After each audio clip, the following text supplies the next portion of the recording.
Thank you very much. Welcome to our Agenda Committee of the Whole for Tuesday, May 16th, 2023. I'd like to call this meeting to order and ask if there's any declarations of interest. Seeing none, I will move to our land acknowledgement statement. The town of East Gwillimbury recognizes and acknowledges the lands originally used and occupied by the First Peoples of the Williams Treaty First Nation and other Indigenous peoples, and on behalf of Council, I thank them for this land. We also acknowledge the Chippewas of Georgina Island First Nation as East Gwillimbury's closest First Nation community and recognize the unique relationship the Chippewas have with the lands and the waters of this territory. They are the water protectors and environmental stewards of these lands, and we join them in these responsibilities.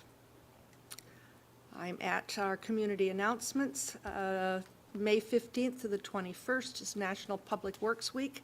This year we recognize the public works staff are ready and resilient. Thank you to our public work employees for all they do to keep our community safe. Are there any announcements from members of council? Councillor Crothers, go ahead, please.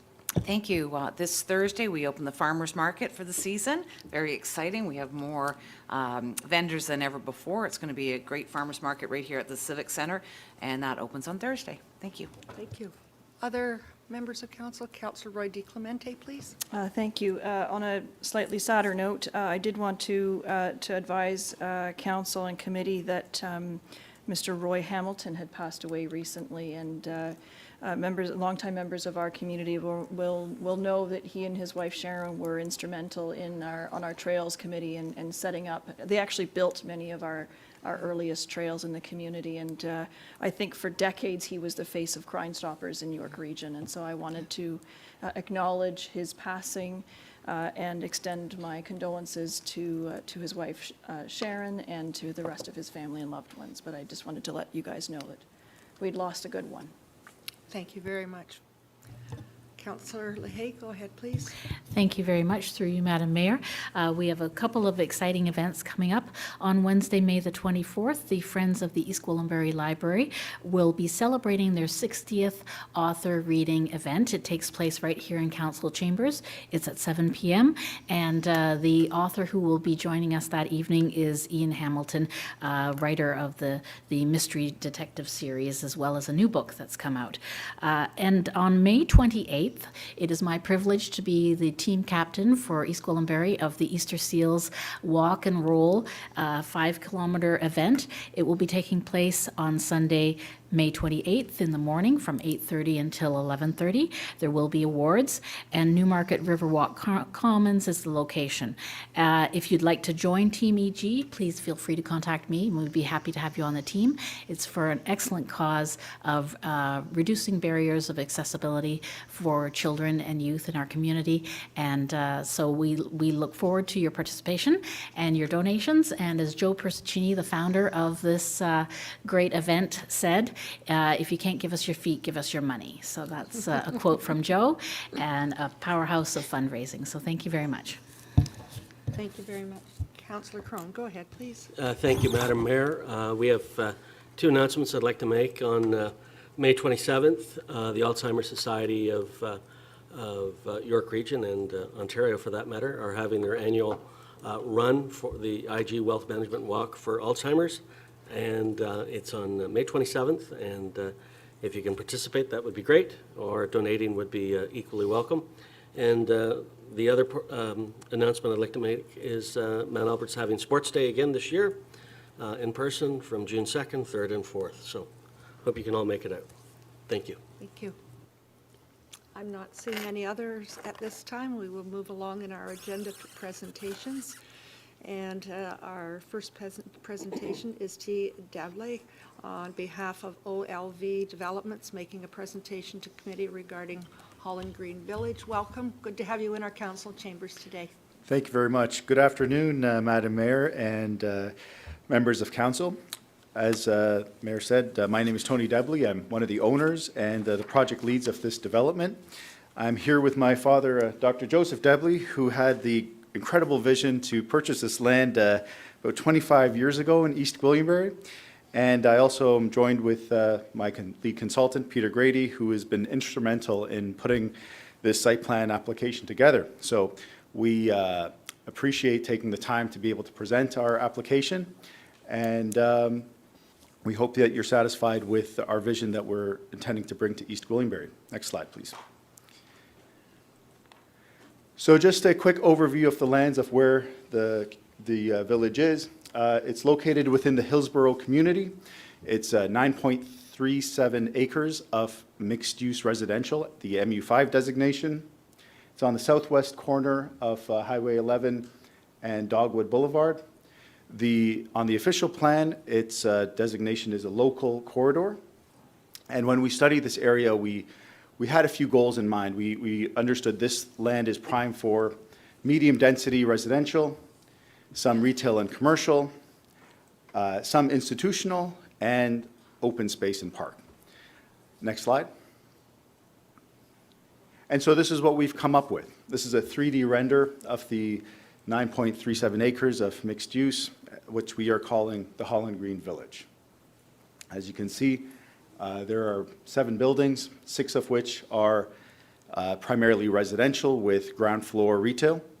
And there is space at the heart for a house of worship and community center.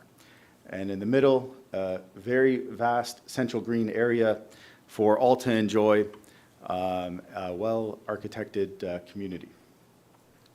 Next slide, please.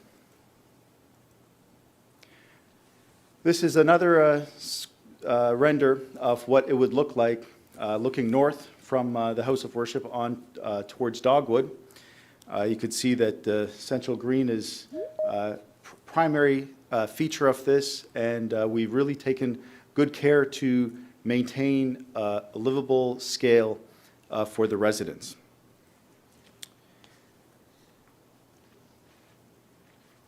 Next slide, please. Getting into some more of the details, the entire development consists of 522 condos or apartments. They are in a 5- and 9-story build form, the 9 stories being along Highway 11. So we've set them furthest back from the detached houses. There are plenty of connections to this community. First, you have the parks. So you have Ridgeview Park, which Holland Green has donated above and beyond its 5% to the town. We also have the park in the LRT lands, which it's a bigger network of parks. So within a very short walk, you are close to 2 beautiful world-class parks. You have trails. There's an open space trail right across, and you'll have the you're fronting on Highway 11, so there's obviously a connection to that, and transit along another transit corridor. So we believe that this community is very well connected to the broader community and to East Gwillimbury. We've taken special design to create what I call true places, true third places. People talk about what is a third place, and you may be familiar with the concept, but it's somewhere where people can run into each other outside of work in the house. So we believe that the heart of this is the house of worship and community center, providing people with a central green to enjoy nature and to run into each other in a common space. And finally, with the retail as surrounding these 2 aspects, to really look at how people will come to this community and interact. And another item that is critical for third places is a diversity of housing.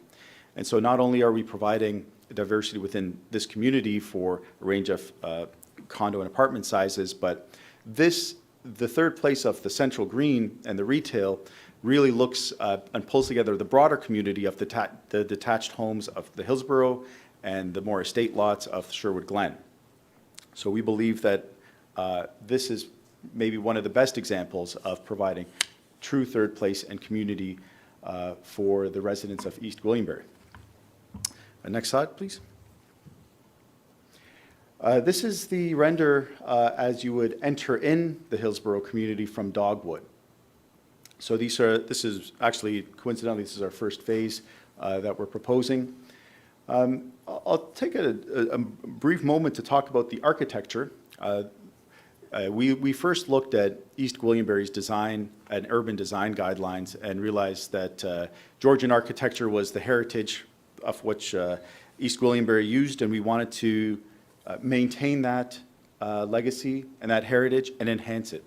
So we're using a very, very traditional style architecture here, Georgian. You can notice the repeating patterns, the pitched roofs, and the curved buildings. And the curved buildings inspiration comes from Bath, England.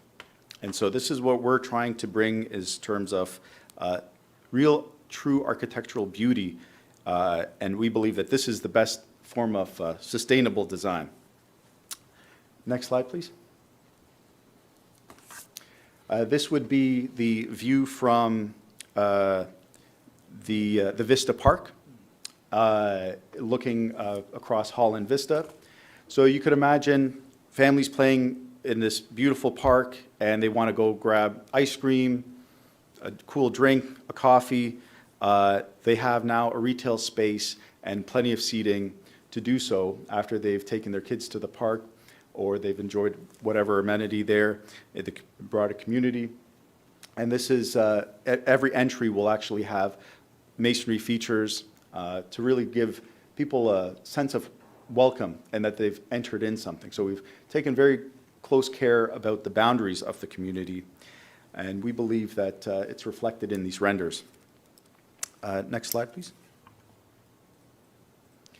And finally, this is a render of the larger buildings. These are the 9-story buildings that we've pushed back to Highway 11. You can see that there's a 2-story podium and covered retail.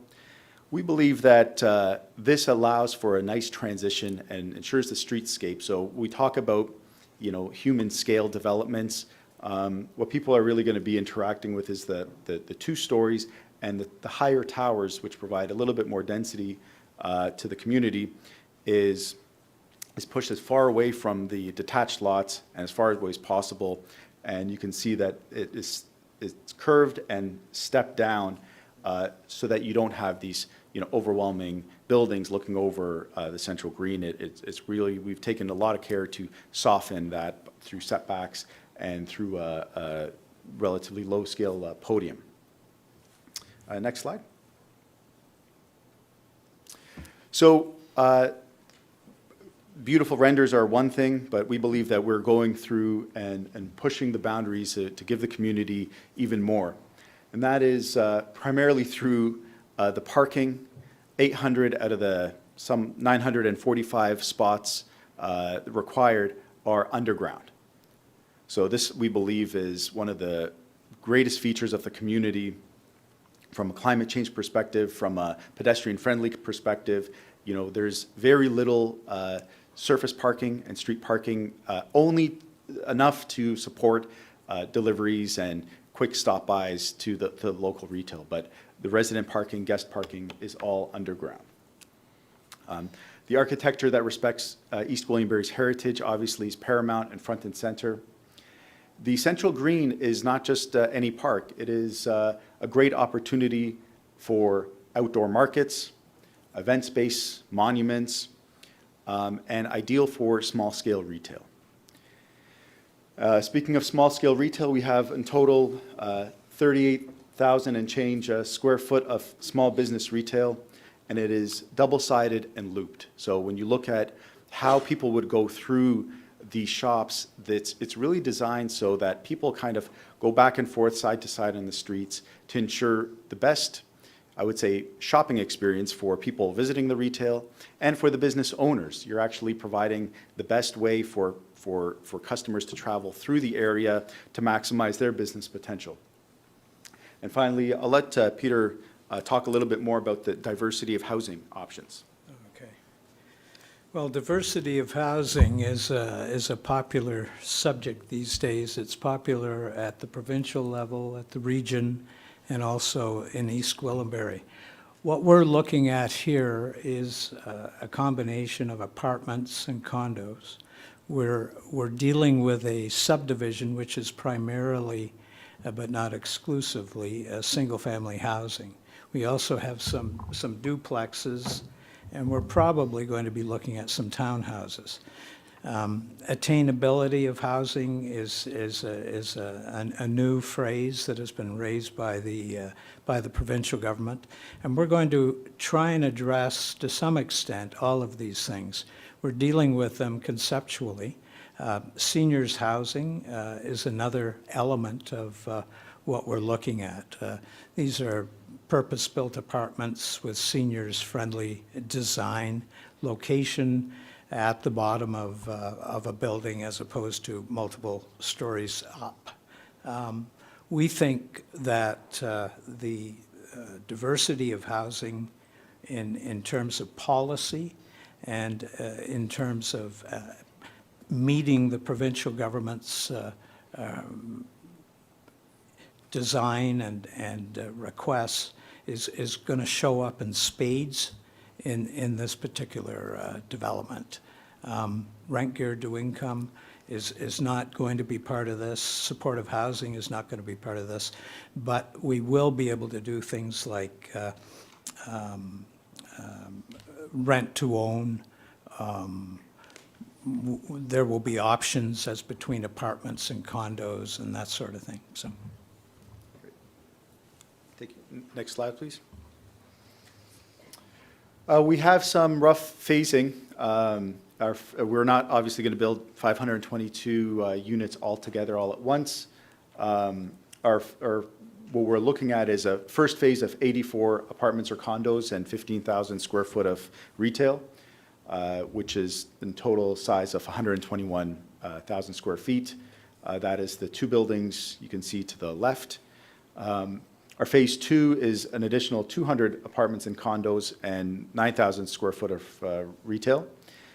When we build phase 2, that's where we will then incorporate the central green and the road that loops around it. And then finally, our third phase are the two buildings, E and F, on Highway 11, and that is 238 units for a square footage of 270,000 square feet, and there you get an additional 15,000 square foot of retail. Next slide, please. So our next steps, we've submitted twice now, and we're working on our third submission, and we're working through those comments very diligently. And town staff has been very responsive and amazing to work with. We're right now determining our phasing based on allocation. So there's a little bit of a question mark of how much we would build when, but we are working with town staff with that. And that concludes our presentation, and we'd be happy to answer any questions. Thank you very much. Questions?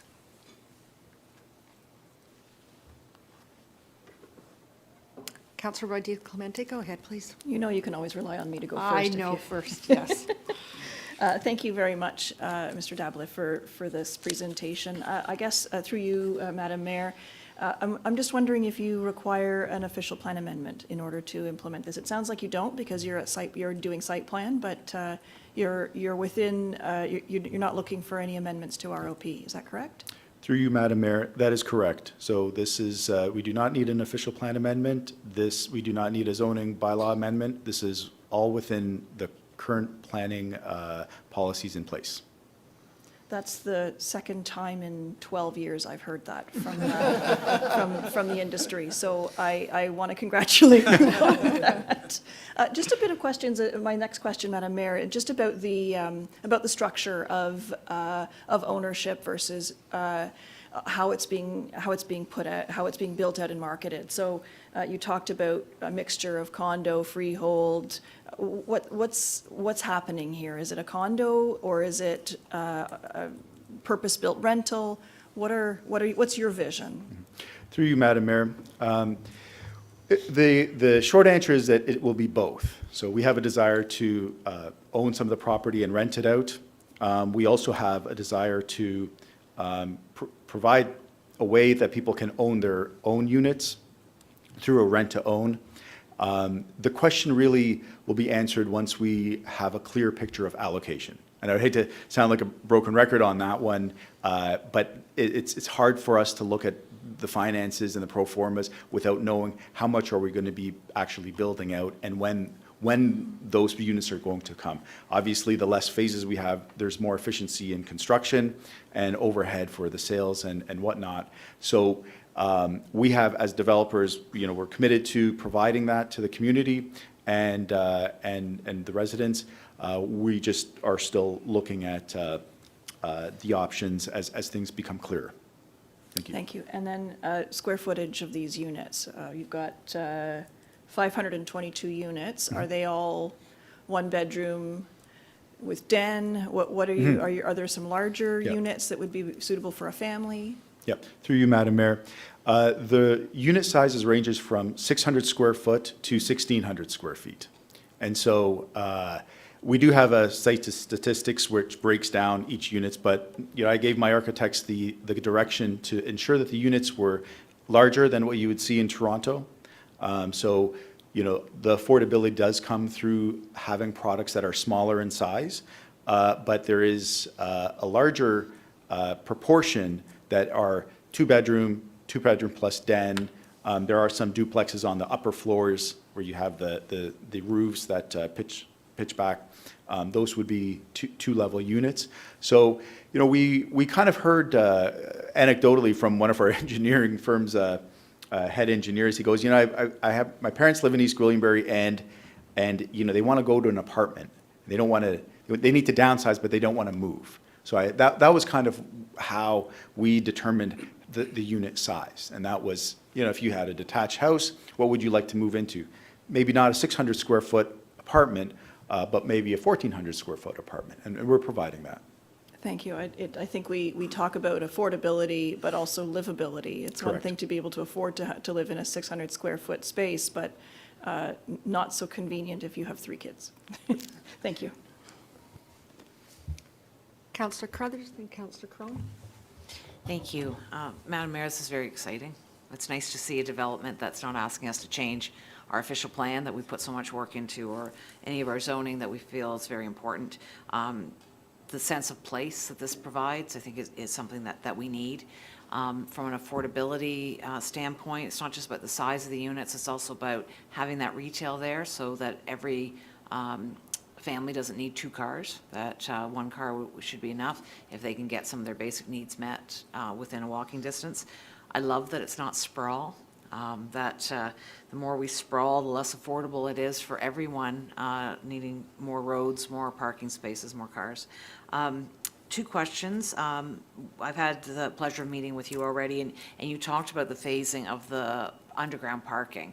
So when you're just building the first 84 units, can you just remind me of what's happening with the parking? Yes, through you, Madam Mayor. Our first phase is, if we only obtained allocation, like minimal allocation, we would only do the first phase. Our preference is actually to do phase 1 and 2 combined. Okay. When, because everything's underground, like the parking is under the roads, is under the park. And so if we were to only build buildings A and C, which is phase 1, you would have underground parking under those buildings and a little wider. If we were able to get the first 2 phases off the ground altogether, then we would push the underground parking limits right onto the, underneath the central green and right up to the border of the last phase, essentially.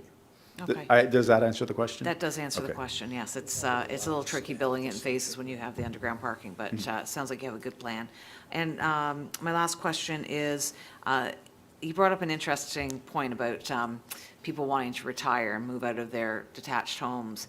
I know from people I know, even myself, that I would have trouble giving up my garden. That would be one of the things that would stop me from moving into an apartment.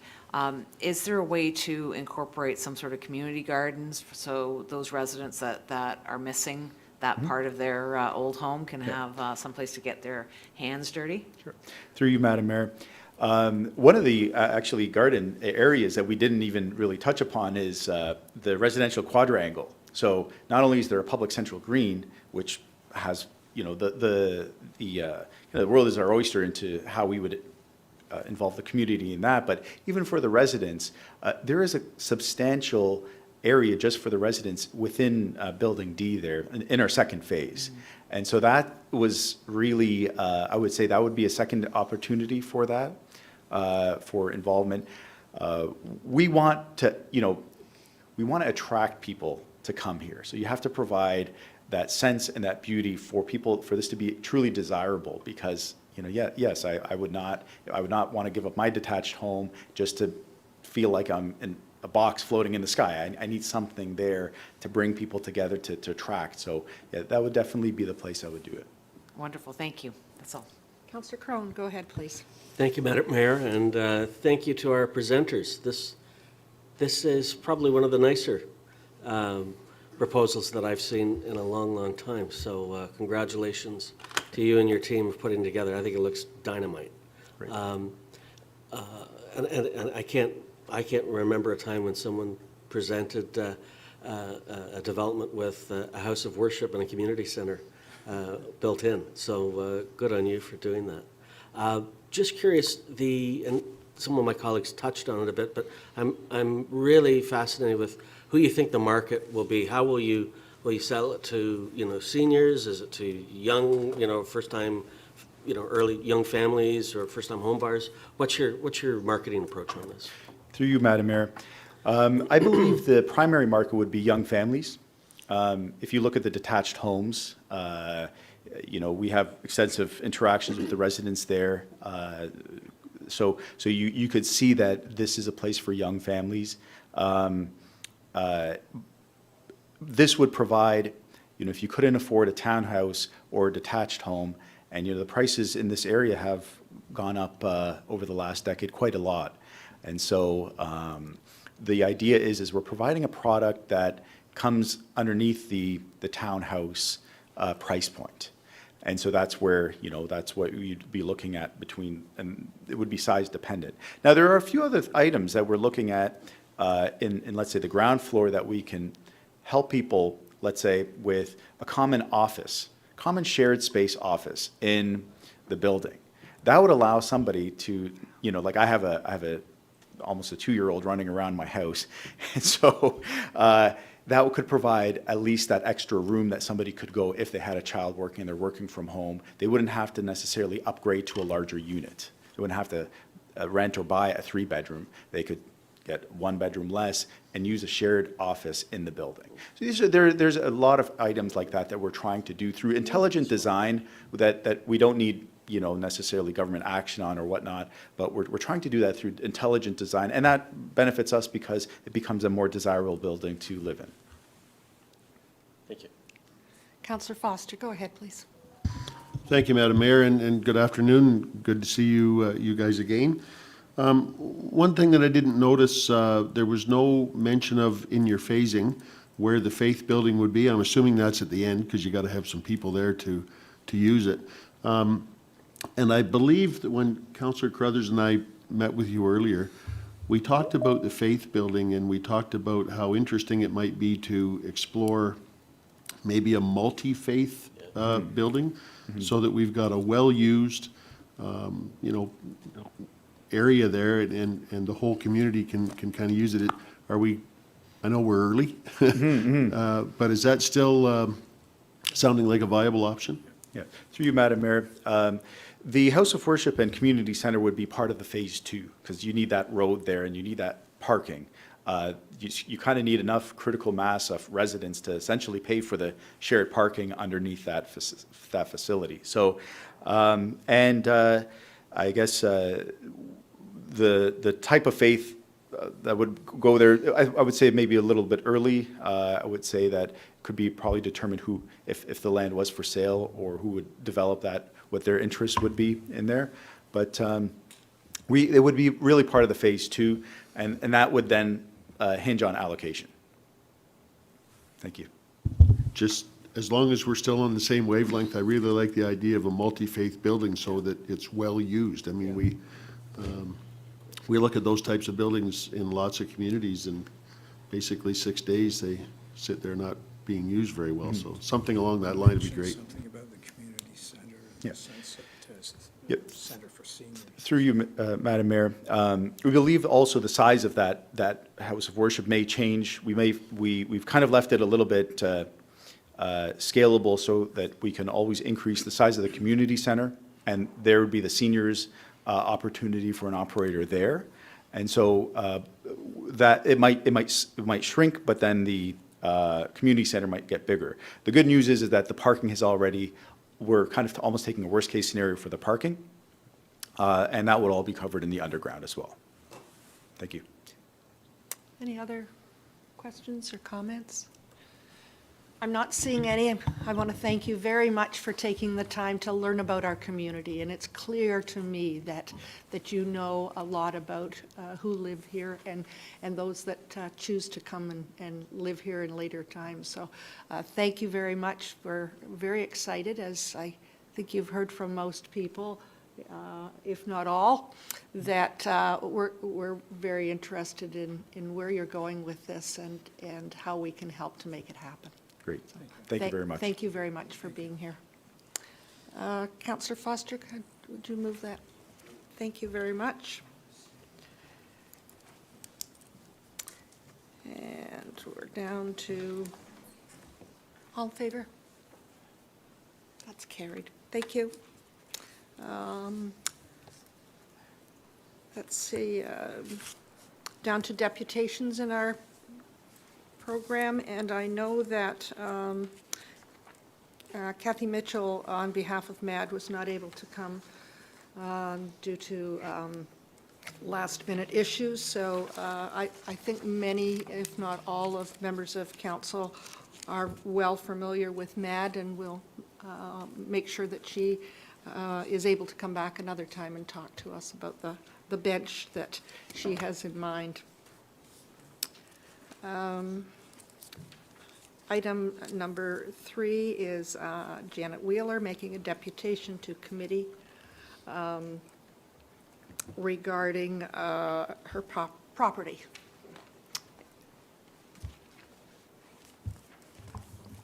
Welcome, Janet. Good to have you with us today. Thank you. Good afternoon, Madam Mayor and members of council. Oh, I am a soft voice, thank you. My name is Janet Wheeler. I am the owner of 8 Mill Street in Mount Albert. I am a longtime resident also of Mount Albert. I am going to read from my notes. I am here today to request the removal of my property from the Cultural Heritage List. I'd like to give you a little bit of background in this journey. In May of last year, a year ago, I listed my house with a well-respected real estate agent, Rebecca Donner. Within weeks, we discovered the house was on the Heritage List, and I had not realized this at all.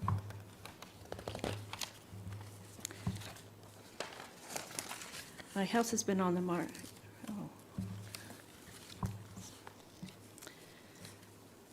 So my house has now been on the market for close to a year, although there has been serious and substantial interest in the home. But once it is noted, it is on the Heritage List, potential buyers just walk away. Rebecca Donner, who is here today,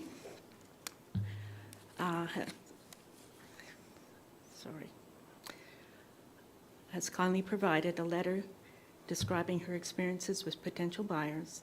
It is attached to my request that I sent to you guys on April 24th. And it is attached, that's the second last attachment on that. Also, Mr. Robert Hughes, who has also provided a written estimate for the rebuild of the home. His rebuild cost is estimated at $900,000. This is also attached to that request I had sent on April 24th. And his professional experience to rebuild I'm sorry. Just take your time. Nervous. No, don't be. Just take your time. I can talk very well one-to-one, but a group is a little different. So in his professional experience, the rebuild the cost of this is much greater than the cost of a new build on the property. Most of this is specified in his note to the rebuild of the basement being redone.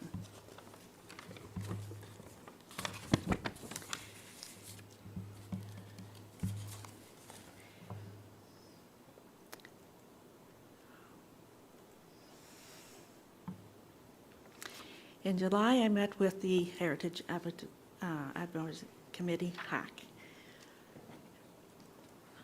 They were there, I think they presented pictures for you. I was informed that there were a couple points of interest and that they were reluctant at this point to make a decision on removing the house from the list. And I would have to pay for a heritage home evaluation through an architect. Victoria Moore sent me a list of architects to contact. These evaluations are apparently quite costly.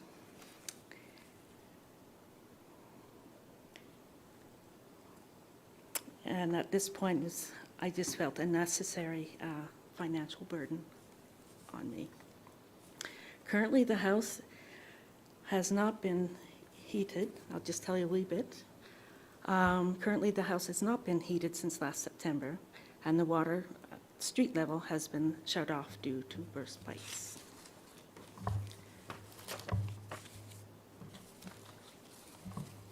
The cost to have that,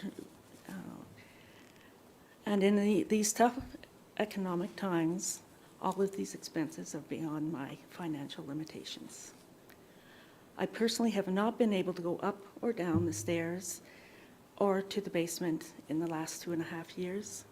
I've not been living there close to 2 years.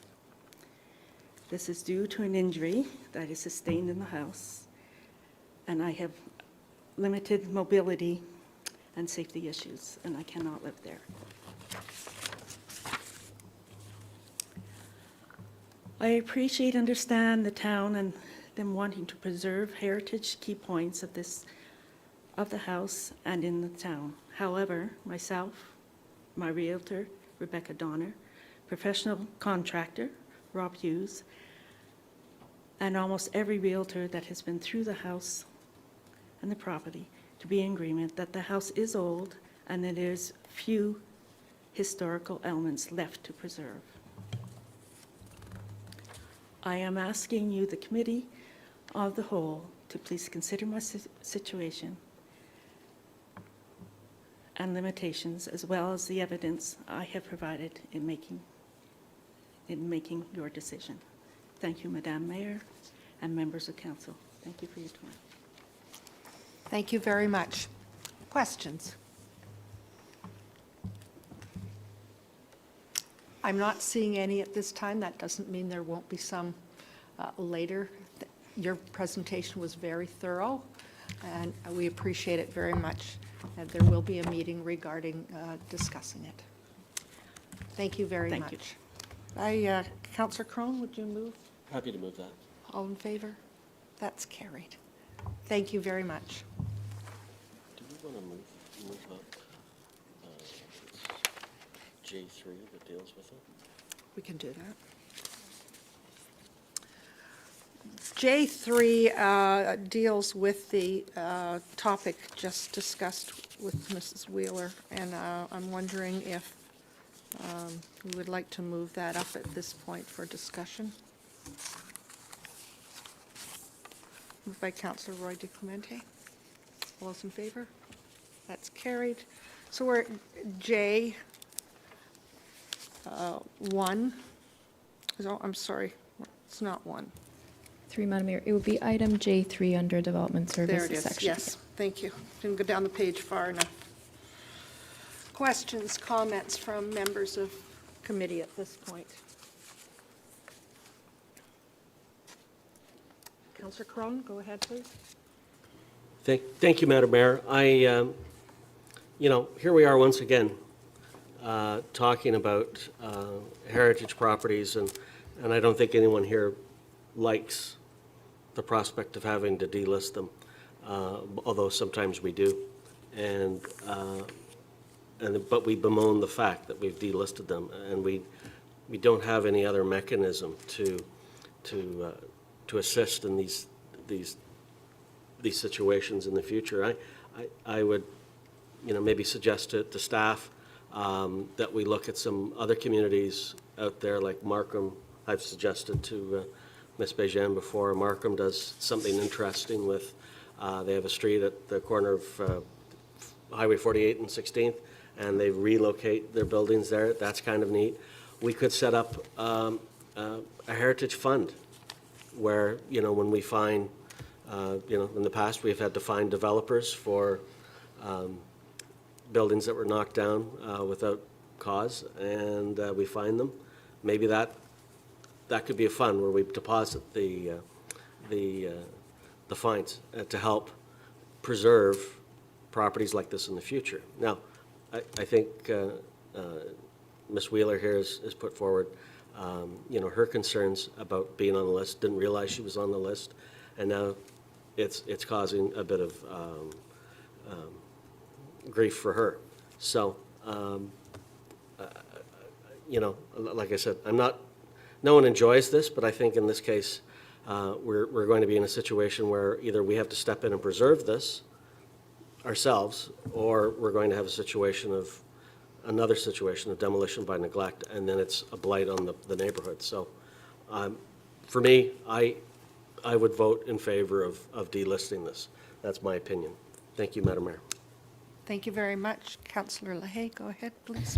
Thank you. Through you, Madam Mayor. I've spent the past 2 decades as a professional art appraiser with studying and experience and a trained eye in identifying works of art as well as architecture. And in reviewing the images that were provided of both the interior and exterior, I'm sorry to say that I could not find a single architectural feature or element that I would consider worthy of continuing to keep this home on the heritage list. That is my opinion, but I am a professional art appraiser. And what I have found over 2 decades of being a professional art appraiser is that sometimes individuals believe that age is equated with value. And I can tell you that that is simply not the case, that I look at works of art that are 2,000 years old and they're worth $200. But I think there's a bigger point here to be made, not just in terms of aesthetics or any potential monetary value of any architectural feature. And that is the fact that we have before us a resident of East Gwillimbury who has mobility issues, who is no longer able to live in that home because of those mobility issues, and who was injured in that home. And so I think it would be almost cruel for us as a council to limit an individual's freedom in terms of their financial future in selling a property which is being prohibited but from potential buyers because of its designation on a heritage list. So for those 2 reasons, I would argue that we delist this heritage property today, if possible. Thank you very much. Councillor Crothers, go ahead, please. Thank you, Madam Mayor. I agree with my colleagues. I think that we've heard from the resident, and this is their home, and I think that removing it from the list is the right thing to do. I think we have to keep in mind that even when we want to preserve some cultural heritage, we have to balance that with the needs of our residents. So it's wants versus needs, and in this case, we've heard a definite need, and so I would like to have this property removed from the list. And I have a question for staff. Last time something came forward, we were asking for a report back on the heritage list and maybe a workshop looking at that. Can you remind me what's happening with that, when we're going to be doing that? Through you, Madam Mayor, I would expect that it would not be to the fall. We had hoped to include a heritage element in the recent development services workshop, but the volume of material that we had to cover obviously meant that we weren't able to get to that or economic development. So I believe, you know, at council's pleasure, we can certainly bring something forward in the early fall. I did just want to note that there is a difference between listing and designation. We're talking about a listed property, and I think one of the things that we'll explore as staff is the understanding of what listing means, because we're certainly aware of a perception that it can be onerous for an owner to maintain.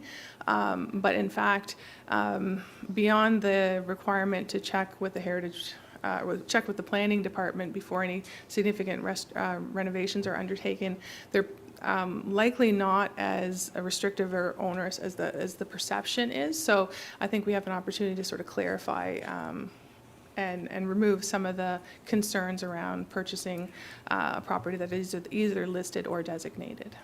Thank you. I look forward to that presentation in the fall. I think we're not quite striking the right balance when we have residents coming forward with stories of hardship. So I think that we need to take a step back and take a look at this plan. Thank you very much. That's Other comments, questions? Councillor Foster, go ahead, please. Thank you, Madam Mayor. I visited the home with the Heritage Advisory Committee. Just a couple of comments I can make, and I don't mean to be terribly one-sided on this, but I'm a little bit leery at how this council is ready to chop houses off the heritage list rather quickly, when I don't think we really know what it is that we're taking off. The consulting group that we had look at the list advised us at that time that there was a certain area in Mount Albert that should be looked at as a future heritage conservation district. I believe this house falls within it, so I think there's an argument on the other side there. I also am a little bit, again, I'm not sure how to say this, but just because we get a report from a contractor that says this is going to be very difficult to fix and it's going to be very costly, I can tell you knocking it down and building a new one is going to be very costly. But there is something to be said for, I think maybe what we need in the future is a third party to look at some of these places that is not siding with the owner or siding with the town. I'm not sure how we do that, but a heritage impact assessment would help us greatly with this. The house needs some repair, absolutely. I can't remember exactly how old it is, but I mean, I'm a little bit uneasy about the slope that we're sliding down here with everyone that comes to council wanting a house taken off the list, and we're quite accommodating with that. Thank you. Go ahead, please.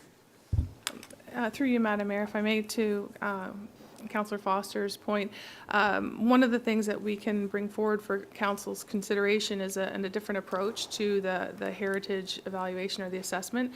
As it stands, the financial burden falls to the resident to complete that study. So it could be argued that if it's, you know, a public good to maintain heritage, that it may make sense for it to be a municipal investment rather than have the private individual be responsible for that. So that's certainly something that we can advance and bring forward for your consideration. Thank you. Councillor Roy DeClemente, go ahead, please. Thank you, Madam Mayor. I'm really struggling with this one. When I look at page 2 of the report and it lists the criterias for being on the registry, I don't see a need for us to retain this on the list. However, what I do know is that if we remove it from the list, the request to demolish can be made without council input, and a potential purchaser could even request to subdivide. And because I'm looking at the map and it looks like somehow some properties have, because it has 2 frontages, they could subdivide, and you would end up, you could end up with a house, as long as it meets zoning, that does not fit with the character of the downtown core of Mount Albert. And to Councillor Foster's point, the whole idea was of having a heritage conservation district which would apply to all properties within that area, not just individual ones on the list. that would help to maintain that heritage character of the village core. So I'm struggling with it. However, if I were to also fast forward this to a time when Ms. Wheeler might sell the property and the new buyer comes in and says, I'd like to demolish, what would we do with this? And the reality is that the foundation is failing and it would require a great deal of effort to maintain. There's nothing of heritage context to retain, et cetera, and we might actually vote to remove it from the list and allow it to be demolished. So I think I'm really struggling with this one, and I'm not entirely sure where I want to go with it at this point. I'm really torn. Thank you. Any other comments, questions? Go ahead, please. Thanks, Madam Mayor. There's no question that the house is old. I don't know if being old makes it historical, to Councillor Leahy's comments, and if something isn't historical, it doesn't mean that it's historic either. I had Cheerios for breakfast. It's a historical fact. Me eating Cheerios for breakfast doesn't make it as historic, even though it's a historical fact. And I think that, so it's old, and it is part of our past. It's part of Mount Albert's past. But I don't think that it should be recognized, and it doesn't need to be recognized as being historic and being part of our future either. So. I would support it coming off the list. Thank you very much. Call the motion. To have it delisted. Yes. Moved by Councillor Crone, seconded by Councillor Lee. Oh, there's no seconder. I just saw her. All those in favor? Through you, Madam Mayor, just bear with me for a moment. So the resolution as it stands, so there is a change to approve the request to remove. There is a third clause to that resolution from staff. Is that something that committee would want to entertain? Scott, it's on you. That should council approve the removal of the owner. Marjo, go ahead, please. Thank you. Through you, Madam Mayor. Just that third resolution just deals with sort of a administrative matter in that the way that this came forward didn't follow the typical process, so the fee wasn't collected at the submission. So that's all that's dealing with. I did want to also note, and our manager of planning is also here can speak to it, but there is an option further to Councillor Roy DeClemente's question that you could demolish the property but leave, or demolish the dwelling but leave the property listed, which would mean that any new developments would need to conform to sort of the heritage architectural design guidelines. And would that have features of the house now listed that while it's gone, but it's still on the registry, that there would be some knowledge that the building was there and it did have some significant heritage? Through you, Madam Mayor, I believe the intent is not as specific as that. It's more broadly to conform to the heritage look and feel of the neighborhood. So, at the very least, would defend against the possibility of a really modern looking building that is out of context with the surrounding properties. Councillor Leahy, go ahead, please. Thank you, through you, Madam Mayor. We are now complicating something that should be, I believe, a very simple matter. We're on the verge of, and we sort of actually did vote already on this motion, and now we're trying to go back to square one again and possibly put limitations on the potential sale of this property.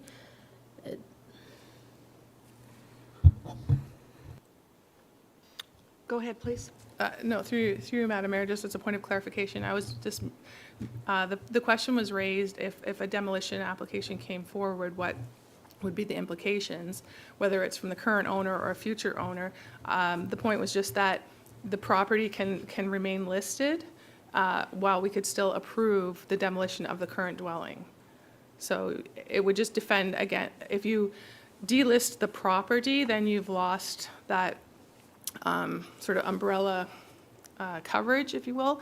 But if you left the property on the list but permitted demolition, you may achieve the objective of the homeowner. It's just put forward as a potential option.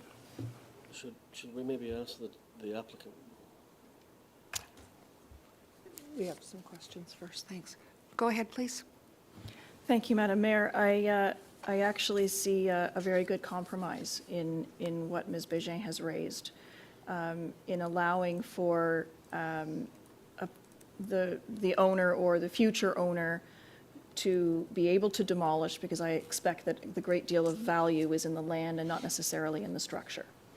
So having it on the list would allow for us to retain architectural control over a future build. It can be a brand-new, modern, gorgeous home that still keeps the same kind of character that we hope and expect for the village core of Mount Albert. And so I see that as a good compromise, and I'd be happy to support it, but I know there's others who would like to make comment. Thank you. Thank you. Councillor Johns, go ahead, please.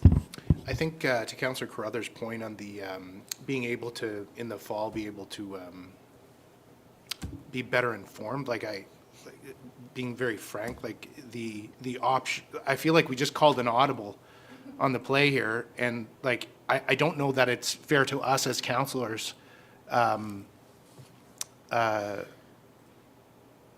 I don't think it's us as fair as councillors to be doing this like, oh, there could be a fourth option, and I don't know that it's fair to the person that has presented the deputation. It seems that we as a council and team at EG are moving in a direction that is iterative as we are going through the processes to better understand what our opportunities are. But I just don't know at this point in time, as we are learning together as a team about what the options are on these properties, if it's fair and okay to call an audible right here in this moment right now. I still support the motion as it was called. And I think that moving forward, the opportunity for us to have more tools in our chest to be able to operate would be great, but I feel like it's not fair to all of the parties involved to deliver the best outcome possible for us to be looking at it in this way. It's my 2 cents. Thank you. Do we want to ask the applicant what her thoughts are? No? Yes?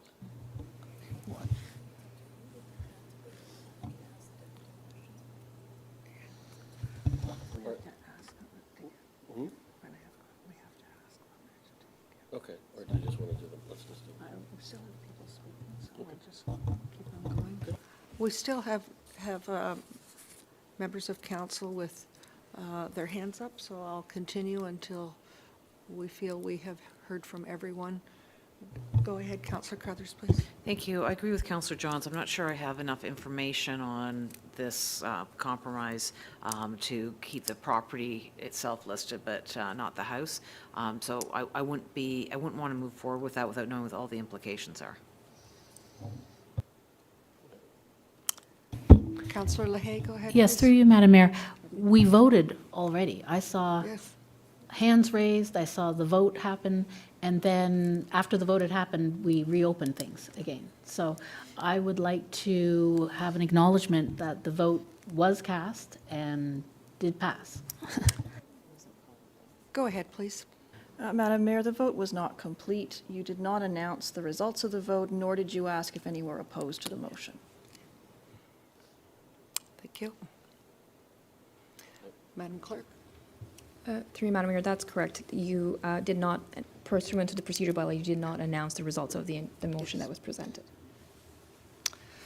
So, ladies and gentlemen, we're still So, Madam Mayor, if I may. contemplating. If I may, I think. Go ahead, I think the clerk suggested that there was the third part of that motion, which was that the owner be required to pay the town's heritage removal request fee, which is, if that is part of the process, then I think that's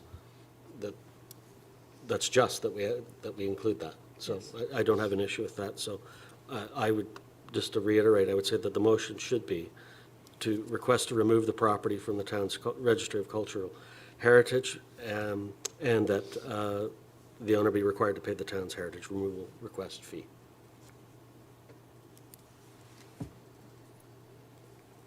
Any comments to that? Would we have another vote then? We will confirm the vote. All those in favor? Opposed? That's carried.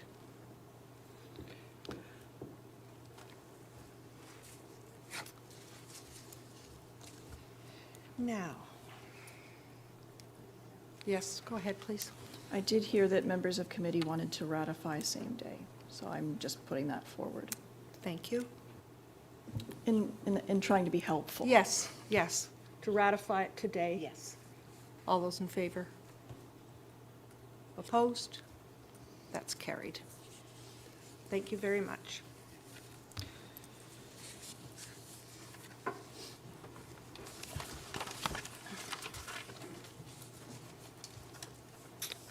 I am on item number 4. Through you, Madam Mayor, now that the portion of, you had moved one item from Development Services up, Yes. so now we are at item G, which is Finance, with Councillor Johns in the chair. Thank you.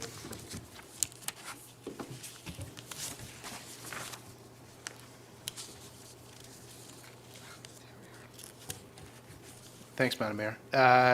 There is one item that we're looking to speak to today. It's the Joint Finance Department Development Finance Branch, Community Parks, Recreation, and Cultural Parks Branch report. Do I need to read all this? Is what I need to do? I'm still learning here. Madam Clerk, just for future, do I have to read that out and then ask for it to be moved? Oh, yes is the answer. Okay, Through you, good. Mr. Chair, I think it would be appropriate, as we do have some callers on the call that don't have visual or, yes. Thanks. So Parks Branch Report, FIN 2023-6, Queensville Properties, Phase 4 Trail Development Charge Credit Agreement, looking for a mover. Councillor Roy D. Clemente, thank you. And then I will throw it over to our chair, Mr. Marshall. Thank you, through you, Mr. Chair. This is one of our typical development charge credit reports where a developer, and in this case, Queensville Properties, has agreed to construct a trail in the Leslie Street and Doan Road area on behalf of the town. And in exchange, the developer will receive credits on their development charge payments when they come in at building permit issuance. And the estimated cost of the trail is about $911,000. And I'm here with General Manager Karmazin to answer any questions if you have any.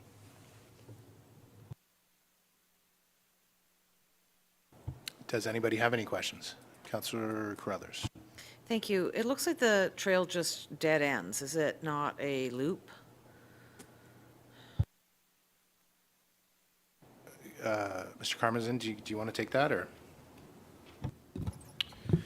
Through you, Mr. Chair, it will loop into the other parts of the community, in particular Valley View Park, and as well as the school block, and with adjacency on street to the Health and Active Living Plaza.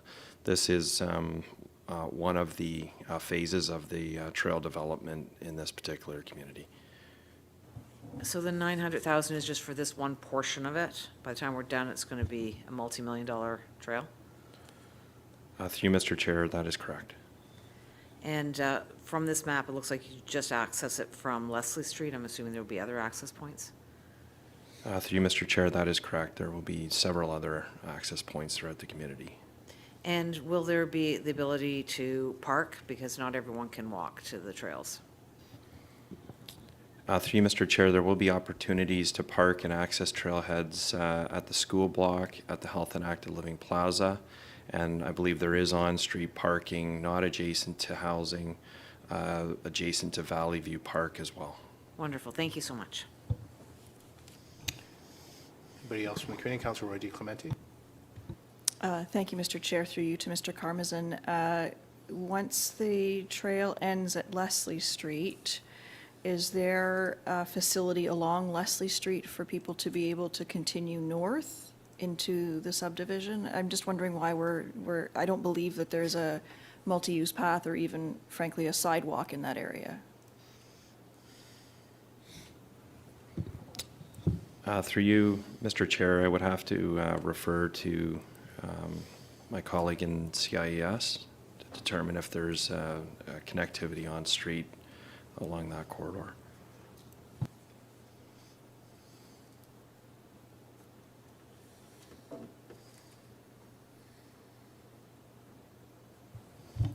Through Mr. Chair, all of the streets have sidewalk at least on one side. And if there was a need to connect the trails through the subdivision sidewalk network, that's how it would be connected.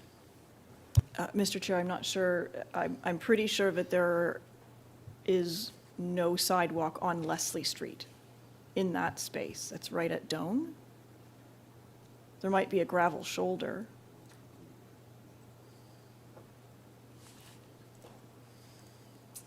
I'm happy to invest and see investments in our trail infrastructure, absolutely. I'm not necessarily suggesting that we should be holding this up, but I want to make sure that we're building something that will actually be useful for the community.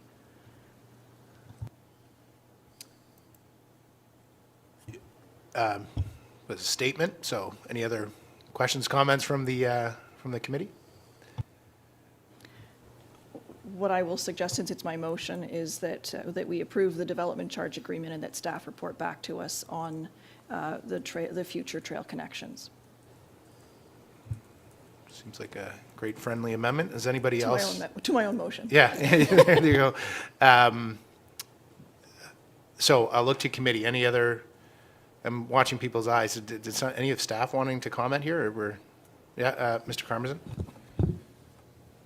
Through you, Mr. Chair, I am looking at some mapping, and I believe there is sidewalk. However, it doesn't extend down to this current connection, and I believe we do plan these connections with CIES staff, so I think it is the intent to have the sidewalk built with future phases and the connection off of Leslie to the trailhead at its current location. I do know there is some sidewalk access as far down as Walter English, I believe it is. Yeah. But the further phases have still yet to be developed, and they are in their earthwork stages right now with those phases. And I believe the intent is to not have the trail dead end, but have it connect to a sidewalk. Okay, so there was kind of three parts to that motion, and Madam Clerk, if you kind of help me out, it was looking, we needed to receive it, but Councillor Roy DiClemente is looking to kind of amend that. Can you help guide here on what my direction is? Through you, Mr. Chair, the only addition that was proposed was to have staff report back on future trail developments. Is that correct, Councillor Roy DiClemente? I think what I'd probably like to hear it say is on the connectivity of the Leslie Street terminus of this trail. Okay. Moved, amended, and then the other three paragraphs as presented to us. And we don't need a all in favor, because this is the show, right? That's it. All in favor, yeah. Oh, all in favor. Yeah. There we go. Don't need a second. Don't need a seconder. There we go. All right. We're keeping things moving here. Madam Chair, over to you, Madam Mayor. Thank you very much. We're on item H, Community Parks, Recreation and Culture, with Councillor Crone, the chair. Thank you, Madam Mayor. We have two items on the agenda today. First one is Community Parks and Recreation and Culture Recreation Branch Report, Tapestry of Taste, 2023. Could I have a mover for this, please? Moved by Councillor Leahy. Mr. Karmazin, what can you share with us about this? Through you, Mr. Chair, this is simply a report that provides some clerical event requirements and authorization by council. Happy to answer any questions related to the report. Thank you very much. Are there any questions for Mr. Karmazin?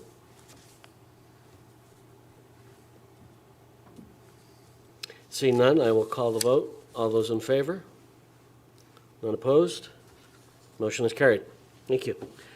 Second item on the agenda is the Community Parks, Recreation, Culture Facilities Branch Report, East Gwillimbury Soccer Club lease. Could I have a mover for this? Anyone? moved by Councillor Johns. Mr. Karmazin, could you take us through this one?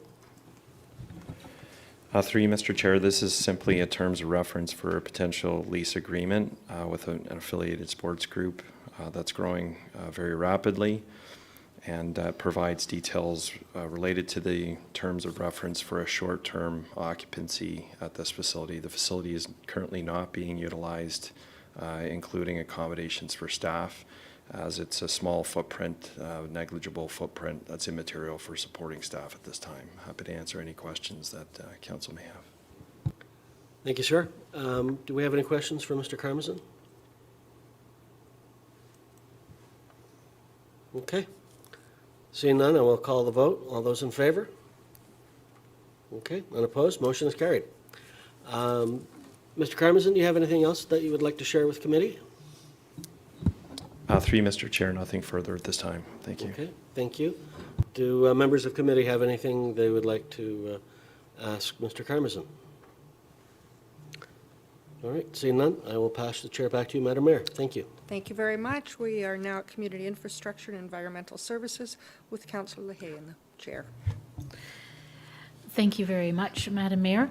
The first item is the Joint Community Infrastructure and Environmental Services and Community Parks, Recreation and Culture Report, CIES 2023-05, Assumption of Kerbal Phase 1, West Holland Landing Development Subdivision, 19T-89112 and 19T-90015. Could I please have a mover?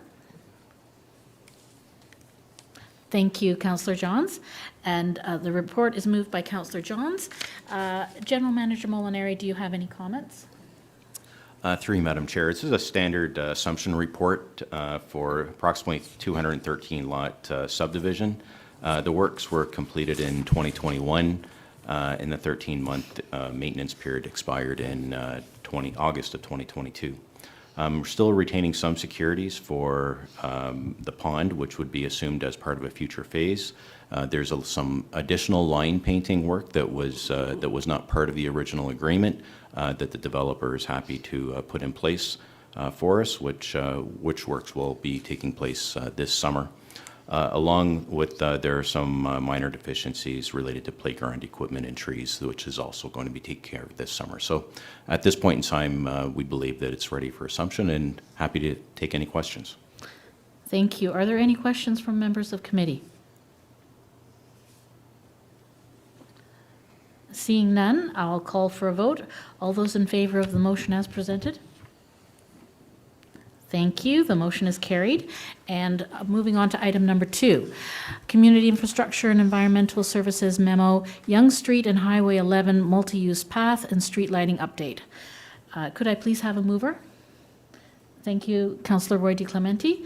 The report is moved by Councillor Roy DeClementi. And General Manager Molinari, do you have any comments?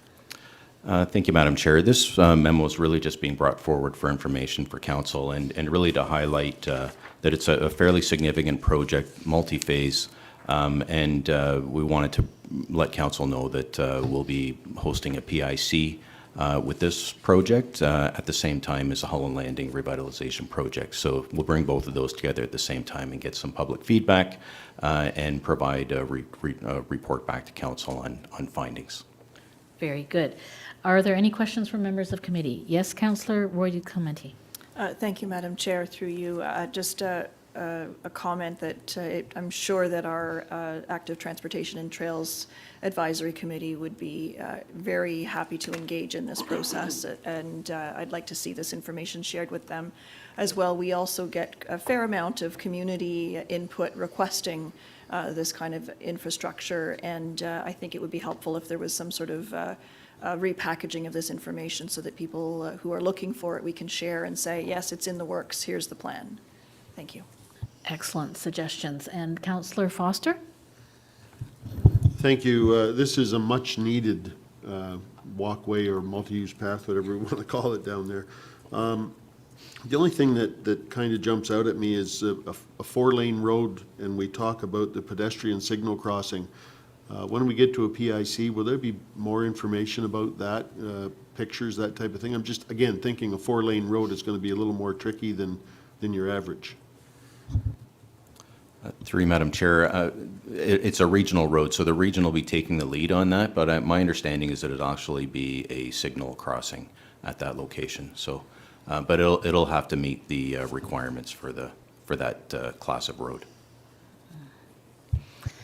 It sounds like East Gwillimbury's future will just continue to get brighter and brighter, literally, so, with all of this lighting going on. So, are there any other questions?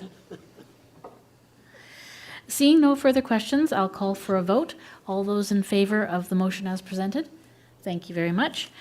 And are there any other questions from members of the committee under the Community Infrastructure and Environmental Services Department of the agenda? And General Manager Molinari, do you have any further updates for the committee? Through you, Madam Chair, nothing further at this time. Thank you very much. I'll now pass the chair back to you, Mayor Haxon. Thank you very much. We're at item J, Development Services, with Councillor Roy DeClemente in the chair. Thank you, Madam Mayor. We have a few items on our agenda for this afternoon. The first one is Development Services Building Standards Branch Report DS 2023-19, which is our 2022 building activity, the year-end summary. May I have a motion, please? Moved by Councillor Crone. Ms. Bégin, did you want to add any particular comments to the report? Through you, Madam Chair, I don't have any additional comments other than this is a statutory report of activity that is required, and our Chief Building Official is here to answer any questions that Council may have. Members of committee, any questions? Councillor Crone. Thank you, Madam Chair. I was just wondering if staff could, love the information on the graph. I see that where 2022 was, we're getting into not quite as bad as 2015, but we're on to a 7-year low here. Are you at liberty to say where we're trending at so far in 2023? Looks like Mr. Sawney is coming. Mr. Shawnee. Take your time.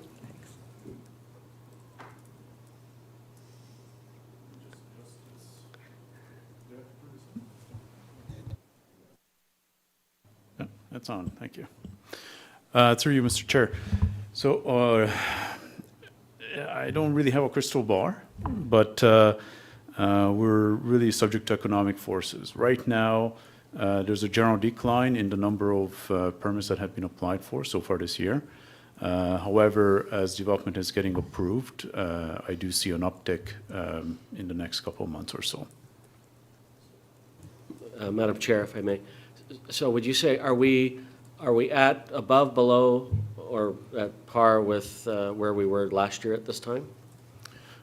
Through you, Madam Chair, I believe we're just about the same as last year. Okay, thank you. Thank you. I did want to make a quick comment about the long-term draw on our reserves. When things start to go into the downward trough because we run out of allocation room, we're going to start to need to draw on those reserves that have been built up. And I'm just mindful of that, given that the reserve is also supporting some of the other areas of the operation that have alignment with the building department, but I'm just mindful of how long that might last and how we might have to have a slightly different plan for that reserve on the long term. But I'll just make that as a comment more so than any sort of request or resolution. Thank you, Mr. Sawney. So seeing no other comments, I'll call the vote. Oh, Councillor Johns. Yeah, just in follow-up to add what you're saying, I think that there is an opportunity at your discretion in working with finance to be able to review permit fees and what they could look like under the longer term.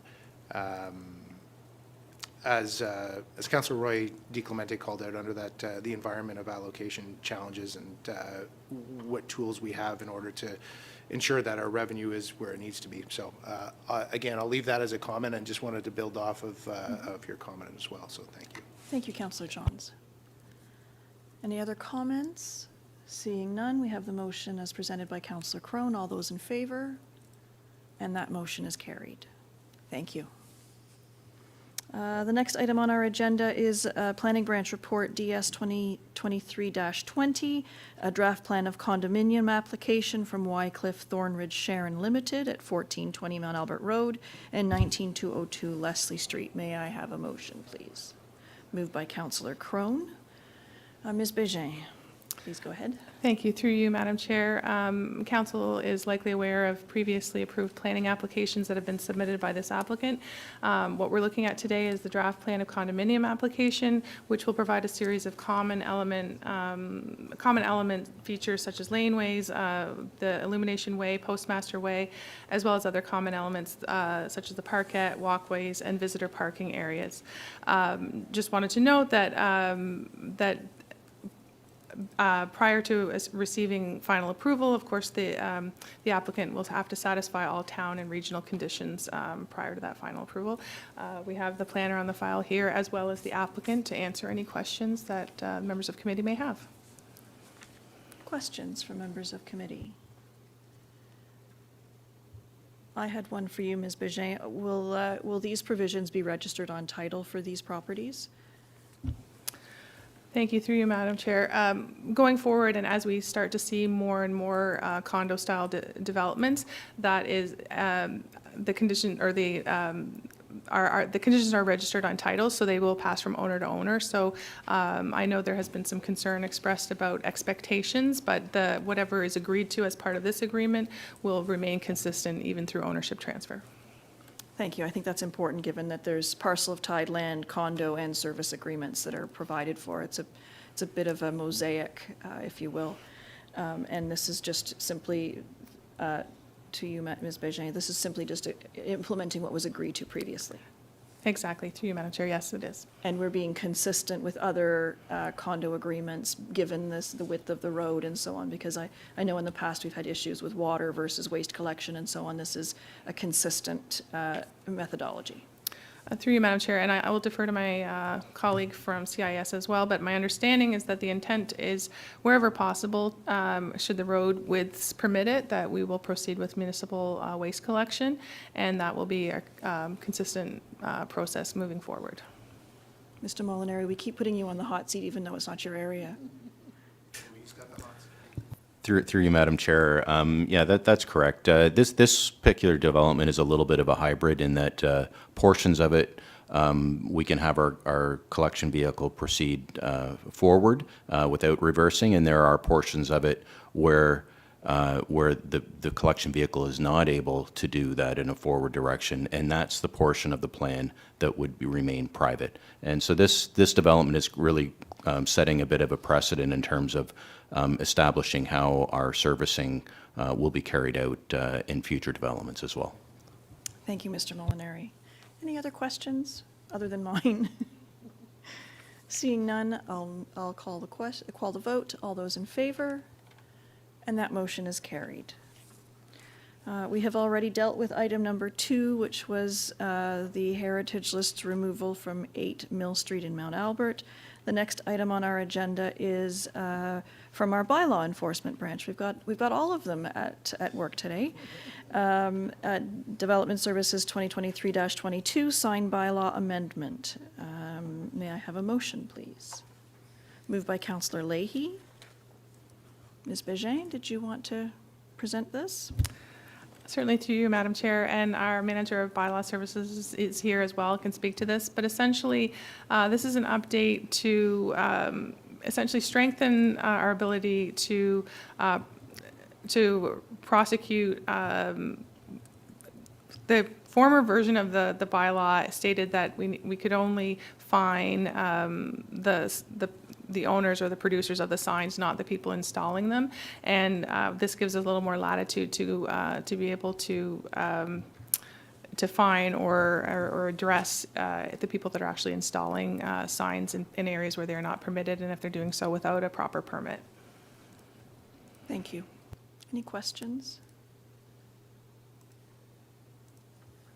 Seeing none, all those in favor? And that motion is carried. Smooth as butter. Next one is Development Services memo about Queensville Elementary School at 135 Walter English Drive. Very exciting news. May I have a motion to receive the memorandum? Moved by Councillor Johns, because I know he'd be happy about it. Do we have anything further to add at this time, Ms. Bégin? Through you, Madam Chair, not at this time. We are still trying to get a clear understanding of the timeline for the actual build. We're still in discussion with the proponent, but this is just really, and we will be proceeding with this on a go-forward basis, providing information memos as we receive significant applications to make council aware that they are being considered. Thank you. And so you'll be closing the loop with us once the technical review has been completed and you've got an agreed upon site plan and perhaps an idea of timing so that we can share with the community. And that's correct. And this will also be helpful in instances where we receive an application that requires a public meeting so that members of committee or members of council will have an awareness before the notification of a public meeting goes out. Thank you, Ms. Bégin. Councillor Leahy. Thank you very much, through you, Madam Chair. Do you have any further details on the childcare that will be part of this school? They mentioned that there were 2 rooms, and I was wondering if you had any idea of numbers or type of daycare that would be offered, because there's a great need in the community. Thank you. Through you, Madam Chair. We don't have that level of detail at this time. It was really, we've just wanted to make members of committee aware that we've received an application and that those technical reviews and discussions will happen as we move forward in the process. Thank you. Any other questions? Okay, so we have a motion from Councillor Johns. All those in favor? And that motion is carried. Members of committee, do you have anything to raise under development services? Seeing none, Ms. Bégin, do you have anything to bring forward? Nothing further at this time. Thank you, Madam Chair. Thank you. So I'll turn the chair back to you, Madam Mayor. Very much. Thank you very much. Given that there's no items outlined for the balance of today's committee agenda, may I suggest we move to adjourn the committee meeting at this time? Happy to move? Moved. Councillor Johns. All those in favor? And that's carried. Thank you very much. Thank you, staff.